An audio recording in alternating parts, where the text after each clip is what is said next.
We've explained earlier that we can relax the restrictions only if the pressure eases off on the healthcare system.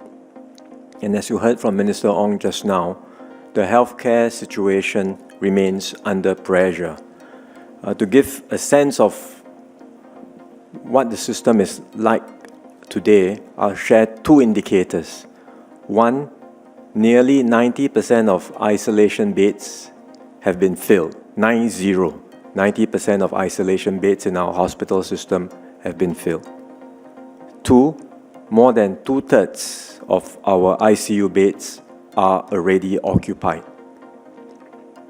So that's where we are with our healthcare system today. We are trying to add capacity, but it's not simply a matter of having extra beds or purchasing new equipment. Because as you heard just now, our medical personnel are stretched and fatigued. And while we are trying to reinforce the team, it will take time for these reinforcements to come in. And at the current situation, we face considerable risk of the healthcare system being overwhelmed. With the increase in the hospital cases, it is very important to note that it is really putting a lot of stress on our healthcare system. The two key indicators as highlighted by Minister Wong are number one, 90% of our isolation beds are already filled already. And then number two, our ICU beds are more than 2/3 being occupied. So just to put a number, in case you all don't know how much is 2/3, Minister Wong mentioned as of 19 October, the number is 146. And this 146 actually consists of 71 intubated cases and 75 who are not. But then these are still put into the ICU to be closely monitored because they might be of some serious cases. This 71 and 75 is actually shared by Minister Wong earlier, so it's not a make-up number. And I do have to agree with Minister Wong that even though we all can open up more beds and purchase more equipment, it is actually the healthcare worker, they are the one who are totally stressed out. If you actually seen some of the footages as well as photos, you can see that how stressed out they are. You must remember, all the healthcare workers, they are also like us. They have families and friends who actually need them to spend time with, and yet they choose to contribute their time and safety for the society. That means that we do have to continue with the stabilisation measures beyond 25th of October for another month. It doesn't mean that all the measures will have to remain frozen or static throughout this entire month, because we will continually review the situation in the coming weeks to see if there is any scope for calibrated easing. And in instances where the risks are acceptable, in some of these settings or where there are measures where certain risks are acceptable, we will consider moving first on these measures. So what this means is that we will continue to have work from home as default. Because this is a very important measure because it has shown to be very, very effective in curbing workplace transmission. But I also do hope that we have stricter measures during this period, especially the extended period, to really bring down not only the daily cases, but also cases who require oxygen, those that are in the ICU, as well as the KO cases. As mentioned by Minister Wong, the number of cases who actually require oxygen, cases in the ICU and the KO cases are key indicators. And if I may say these are also matrices to actually measure how successful the respective measures that have been put in place are.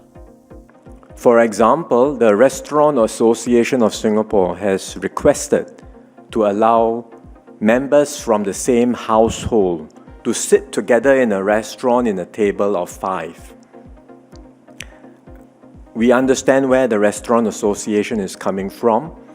For now, we think it's still too risky to make such a move because of the pressure on the healthcare system. But it is indeed something we are looking into. Now then the Restaurant Association of Singapore then asked for this. A bit too late liao lah. They should have asked this when 5 packs dining is still allowed lah. Now ask is like what Minister Wong said, too risky. To be frank, okay, even if let's say okay, it is allowed during this period of time, okay, it is allowed to have same household people come down to dine together up to a maximum of 5 packs. Do you think people still dare to go and dine in, especially in the current situation? You know how high the daily cases are, no? Actually, to be frank, okay, now better to have stricter measures, because the numbers are really very worrying lah. Anyway, as of 20th October 12 p.m, okay, MOH declared a total of 3,862 new cases in Singapore. Okay. This is a drop of about 132 cases compared to previous day. There are also 3,221 community cases, 630 dorm cases, and we have 11 imported cases. Today, we have a spike in the dorm cases, while the community cases dropped slightly, but then it still remain high because it crossed the 3K mark for almost 2 consecutive days. There are also 17,084 cases of home recovery, an increase of 707 from the previous day. Then we also have another 3,941 who are in the community care facility, and 887 in the COVID-19 treatment facility. Today numbers show an increase in all 3 recovery groups, and we have remember this, we have a high 17K home recovery cases, and remember this number exclude any art positive number currently there are also 1,718 cases that are warded in the hospital, of which 337 actually require oxygen, 67 are in the ICU. As shared by Minister Wong earlier, the number of ICU cases shared here by MOH only consists of those who are intubated. There's still another group of X cases, they are in the ICU to be closely monitored but they are not intubated. So a suggestion maybe to MOH is to share the not intubated ICU cases number so that public can understand exactly how stressed is it now on our healthcare system. Then earlier Minister Wong also say now there is about more than 2/3 of our ICU bed is being occupied already. And then we all know Singapore has about 200 ICU beds. And if you do a simple math, this adds up to about 133 ICU beds being occupied already. But then a lot of people will say, 133 compared to 67, the number don't match. Where did the other missing 66 go to? So now you know these 66 actually belongs to the ICU cases, but then they are not intubated one, and hence it is actually not reported by MOH. So we just need to always remember, when you see the MOH number, that number reported in ICU one is all those they are intubated one. We still have a X amount, X number of cases they are also COVID related, but then they are not included here because they are not intubated. Today we also have the highest number of KO cases in a day again, at 18. Month to date for October, we have 169 KO cases. And based on the last 28 days, we have 154 KO cases. Of the 18 KO cases, 8 of them are unvaccinated, 1 partially vaccinated, and 9 fully vaccinated.